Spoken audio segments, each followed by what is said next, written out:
From the time we exchanged greetings, my sister-in-law didn't seem to like me. She would stare at me from head to toe with a piercing gaze and laugh at me under her breath. At the time, I could only guess that she was making fun of the way I looked. I must have seemed like someone she could easily make fun of or put down to make herself feel better. That's why, when she asked for my help, I refused. I couldn't think of a single reason for me to help her. A story by Maria Bailey. My name is Maria. I got married to my husband 3 years ago, and now we live with my in-laws. My father-in-law passed away when my husband was a student, so today it's me, my husband, and my sister-in-law and mother-in-law living together. Initially, there was no plan to live together. It was just my husband and me. However, a year after getting married, my mother-in-law had an accident and hurt her leg, so we decided to move in with her so that we could help care for her. My sister-in-law, Dorothy, was already living at home, but finally my mother-in-law tearfully told my husband that she was unreliable. As it turned out, Dorothy wasn't contributing to the household expenses at all. She was single and spent her money going out to bars and clubs. It would be nice if she could have at least supported her mother, but instead she caused trouble by maxing out credit cards, asking her mom for money, or leaving her to do all the housework, even though she had a bad leg from her accident. Honestly, I think my mother-in-law is far too lenient on her daughter. Dorothy is in her late 20s, but I guess parents always feel compelled to take care of their children, no matter how old they are. That's why, even though my mother-in-law admits her daughter is unreliable, she feels she can't kick her out and lets her stay at home. Of course, I didn't want to live with them. My mother-in-law is a kind and gentle person, but that's a separate issue, and it takes some resolve to suddenly learn how to live together, no matter how nice the person is. And above all, I hated the idea of living with my sister-in-law. I wouldn't have lived with Dorothy even if I were paid to. I felt she looked down on me since the beginning of our marriage. To put it simply, Dorothy is like the controlling leader who would rotate out one friend at a time from the group during school days. I might sound childish for saying this, but I've always thought she was a malicious person who never grew out of that habit of using people for her own advantage. I felt that she didn't like me from the moment my husband introduced me to her. She asked my name, and when I answered, she stifled a laugh. I'm 32 years old. Turns out that laugh was because I was younger than she had thought. I'm sorry, I thought you were about 40. You look so mature. To put it bluntly, she probably wanted to say that I looked older. Since then, every time she saw me, she would ask about the brands of my clothes, comment on my appearance, and look down on me with a mocking laugh. A grown-up over 30 wearing fast fashion. Oh my, but Maria seems out of touch, doesn't she? Were you homeschooled or something? You don't seem like you'd get along with the fashionistas like my friends are. Of course, I'm not the type to stand out, and I'm not particularly interested in fashion. Dorothy may be able to believe that I don't dress well, but that doesn't mean she has any right to ridicule me. Moreover, I do have friends.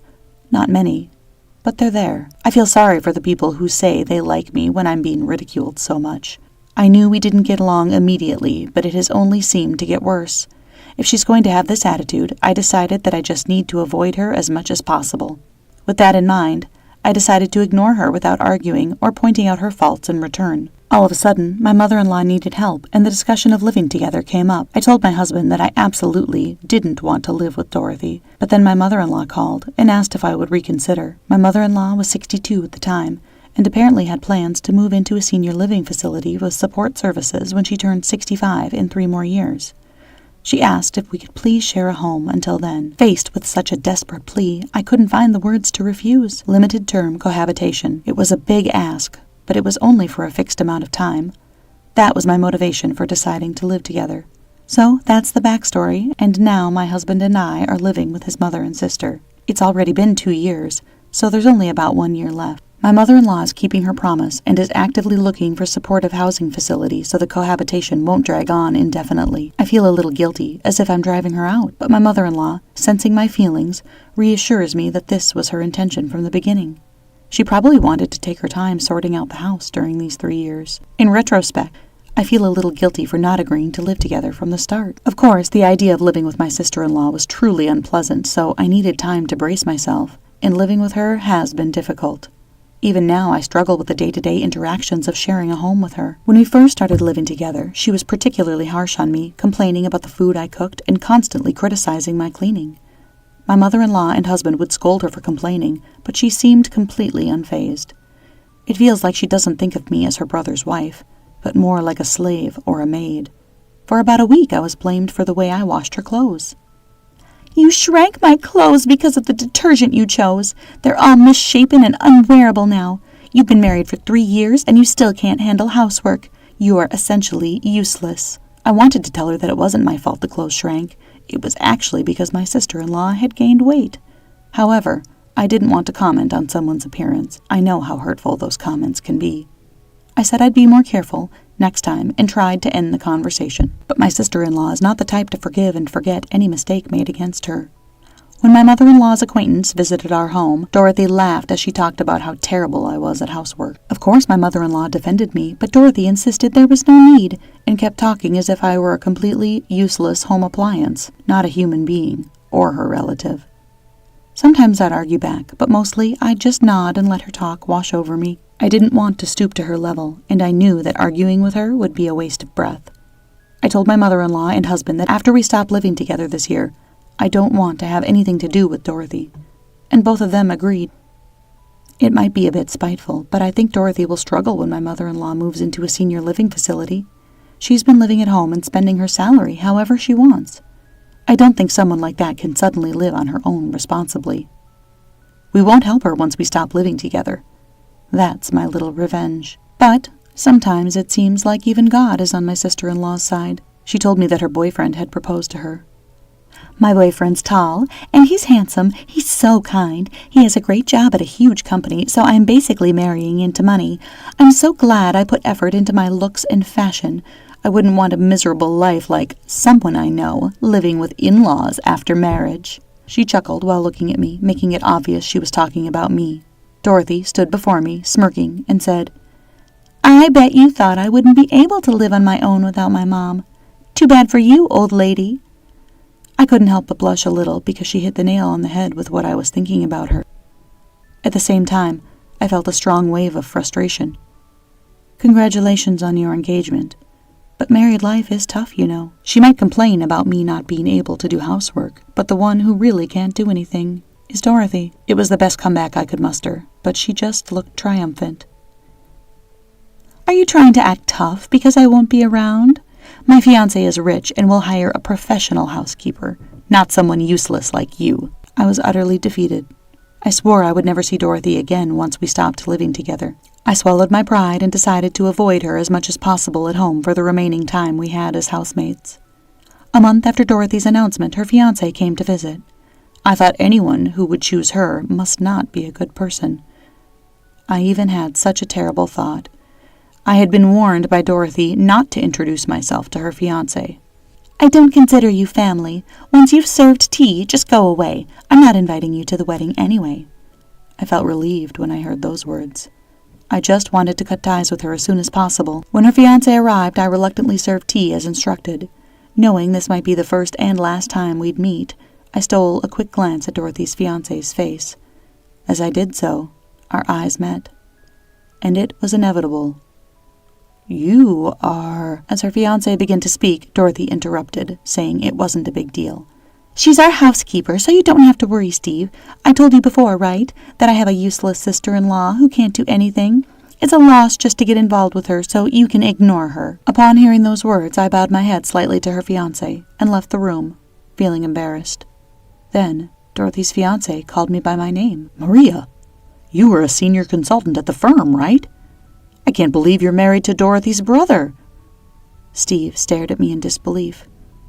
In fact, he was familiar to me. He was my junior at work until I quit after getting married. I had heard that he changed jobs after that, but neither of us had ever imagined we would meet again like this.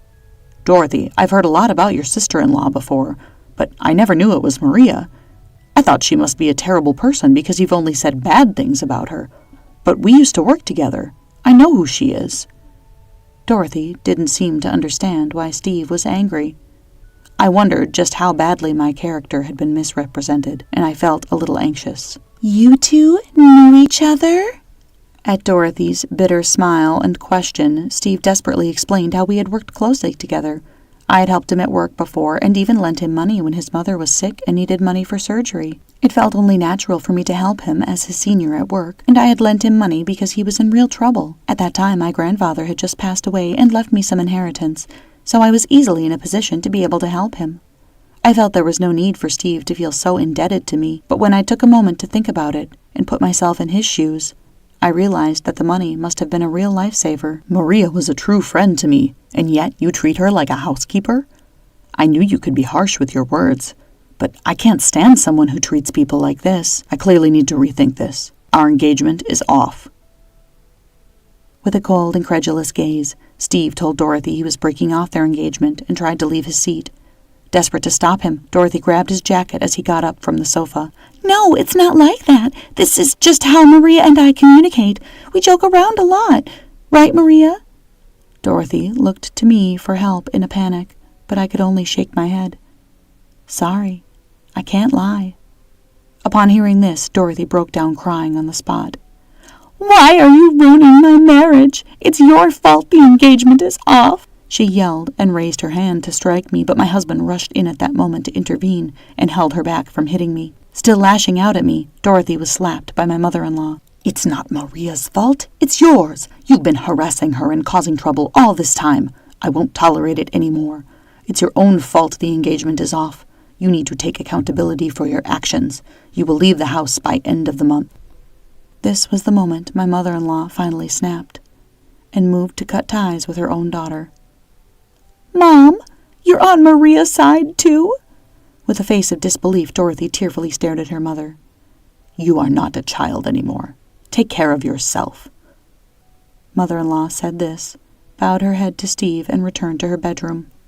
From the other room, only Dorothy's sobbing could be heard. Steve told me he would be in touch soon, and then left our house.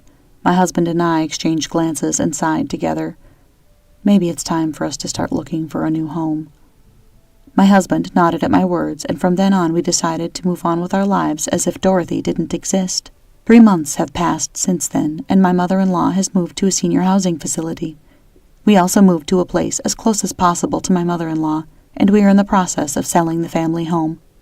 Dorothy stayed locked up in her room until the day we moved, but of course we couldn't just leave her behind, so we forcibly packed her belongings into boxes and sent them to a storage unit. On the day of the move, we gave my sister-in-law the bare essentials, the key to the storage unit, and the $3,000 severance payment we had received from my mother-in-law. Dorothy seemed to have lost all motivation due to her broken engagement and quit her job. I don't know what happened to her after that, and it seems Steve isn't in contact with her anymore. Steve told me that he was saved, once again, thanks to me. If I had gone through with that marriage, I would have definitely regretted it. You've always been my lifesaver, really. I can't help but feel guilty, thinking that in a way, Steve is the one who's been my lifesaver.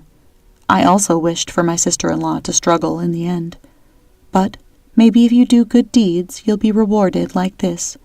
At least, that's what I thought this time.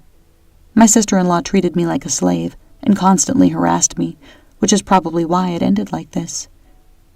I've never seen or felt God, but from now on, I want to live a life where I can hold my head up high.